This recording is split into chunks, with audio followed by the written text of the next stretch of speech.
so what I want us to do first, just a second, let's zoom out for just 1 second. Look at the chaos worldwide.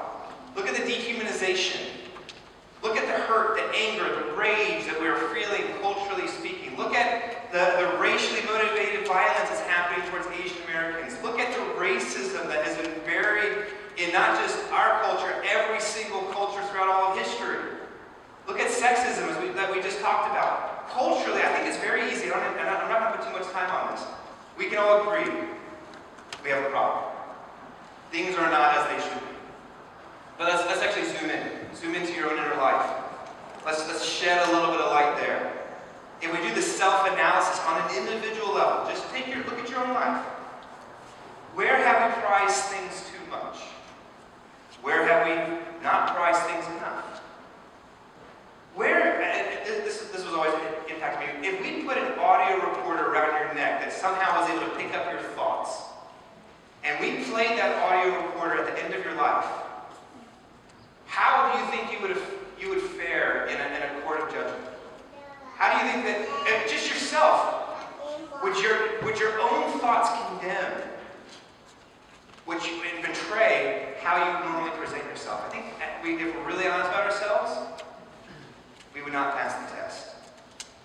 That our own thoughts would betray us. And so I know so often we try to escape, look in the mirror, we ignore it, we entertain ourselves, we put up the facades, but the evidence is against us overwhelmingly. Culturally speaking, what's wrong with it? We all know culture is wrong, but are we willing to realize that part of the problem is ourselves?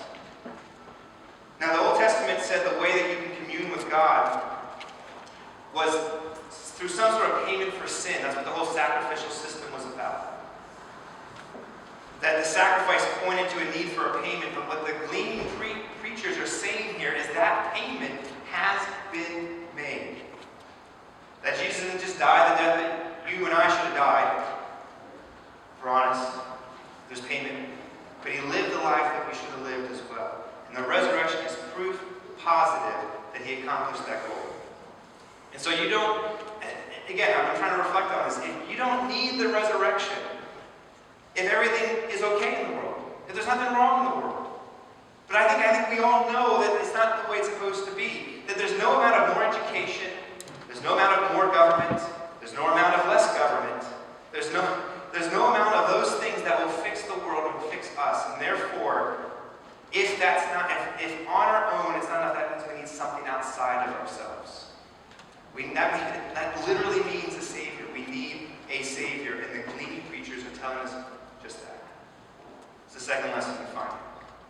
Third lesson is from the living Lord.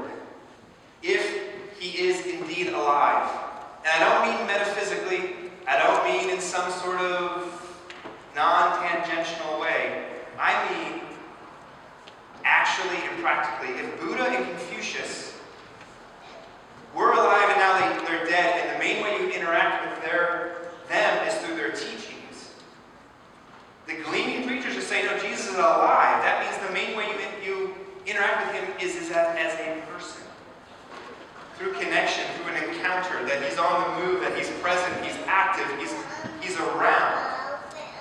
And so the third lesson that I think that we can be given here is the realization that we are dealing with an alive, active individual. That if Jesus is dead, he literally can't do anything, but if he's the living Lord, then he actually can live in your life, that he actually can be a presence in your life, that you actually can commune with him and talk with him and learn and